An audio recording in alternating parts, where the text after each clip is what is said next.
may or may not know that Gary is somewhat of an author. Do you own any of his books? Have any of you? Do people read in the States still? All right.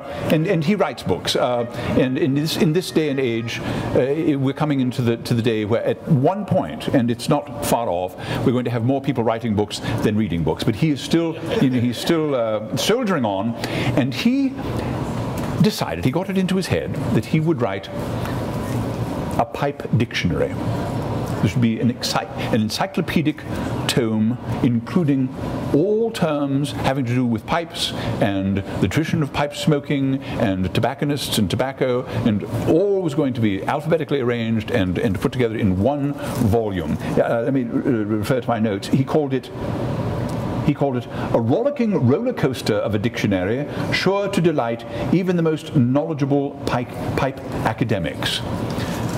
A rollicking roller coaster of a dictionary.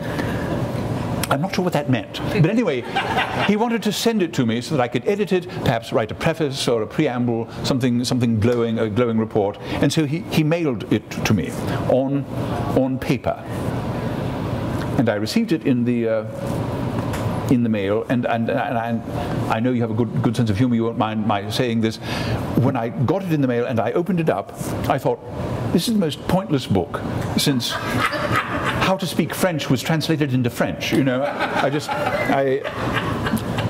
But Gary had spent, what did you spend? You spent several weeks writing it, right? Oh no, 10 years, yes, 10 years of his life, collecting and writing entries for everything from A to Z about pipes, tobacco, accessories, literature, fiction, non-fiction, history, people and places, and the pipeman lifestyle. Well, all right, I thought, okay, he's sent it all the way to England. I really don't have anything to do for the next couple of weeks. I might as well take a whack at it. Well, this was in January 2008. And I don't know if you remember that, but it was a very cold winter that winter. We actually had snow in London quite a bit. And the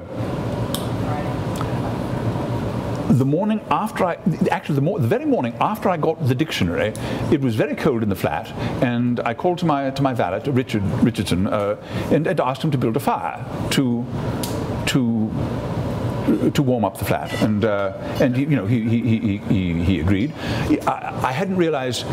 So I was reading the pipe dictionary the night before, and of course I like to have a little drinky, or two, or three, or four, and particularly when reading something as scintillating and gripping as a dictionary of pipe terms, I might have had 7 or 8. So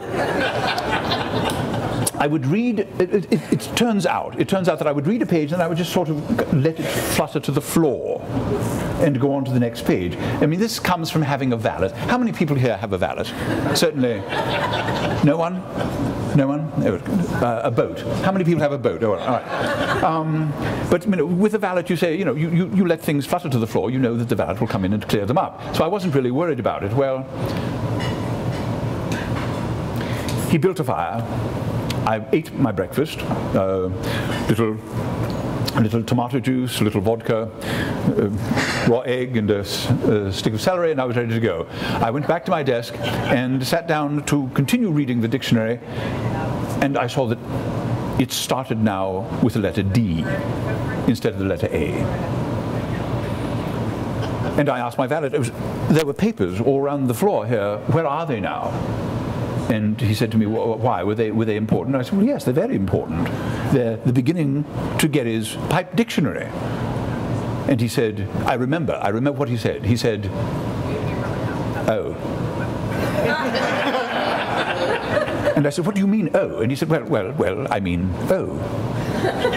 What do you mean, oh? Well, you said that you wanted a fire. Are you saying that you put the pages, these papers that were on the floor, you put them into the... Well, yes, I did. Well, I was somewhat chagrined. And I called up Gary, actually, transatlantic. Morning my time would have been about 10 in the evening your time, right? I think I got you out of bed. And I said, Gary, I'm very much enjoying your pipe dictionary. It really covers the whole gamut of pipe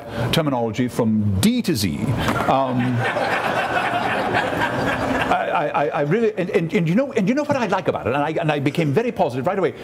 D stands for Dunhill, and to start your dictionary with the letter D is so edgy, so 21st century. You're really going to capture the youth with this really edgy. Well, he didn't say anything, and he said, "I'm sure that it started with the letter A." And I said, "Gary, please, I know you. You're so creative. You wouldn't be so passé as to start a pipe dictionary with the letter A. Certainly you would have started with the letter D, which stands for Dunhill. Am I not right?" And he said, "Yes, you are not right. What is the problem?" I said, "Well, there might have been a little bit of a problem. I'm looking at it, and it seems to start with the letter D. Are you sure you sent me the whole thing?" He said, "Oh, yes, I sent you the whole thing." Well, then perhaps you could just send me another copy of the first three letters, as I don't happen to have them here. And he said, I have it in my notes. I recorded the phone conversation just for what did he say? He said, copy. "Making a copy is like putting wheels on a calabash. Time-consuming and completely unnecessary." What does that mean? I said, "You don't have a copy?" "No." And he said, "And not only that, but my computer just crashed and I lost all the files on my hard drive. So I was going to call you to ask you to return the pipe dictionary to me."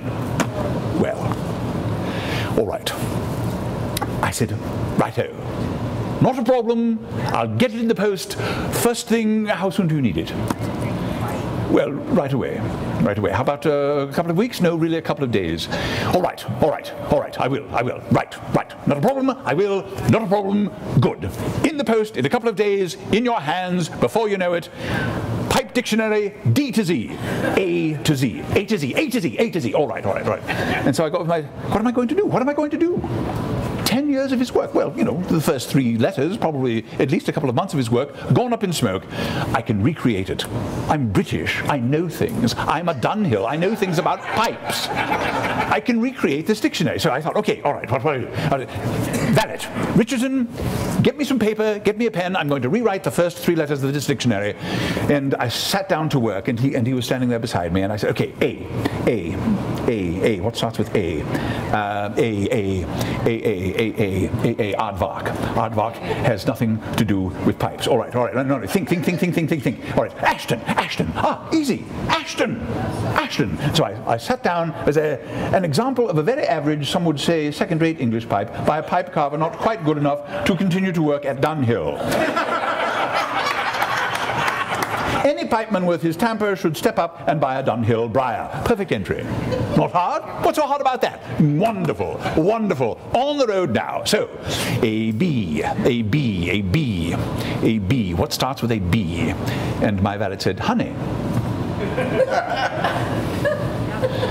Honey starts with a B. Thank you, Richardson. Thank you for your contributions. Let's see. B.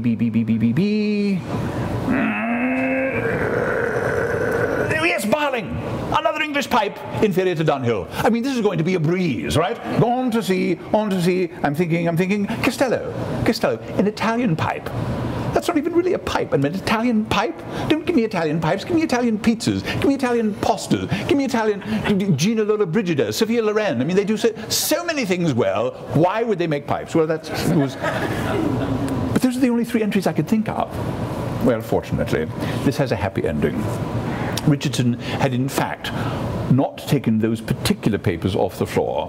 He had taken some other papers that I had also dropped on the floor, which were from a manuscript of my own devising, which also did not have a copy, but which saved my life. Gary, thank you for your forbearance. I got the pipe dictionary back to him, and when will it be coming out? Probably 10 years. That's the thing about dictionaries. You don't really care when they come out, do you?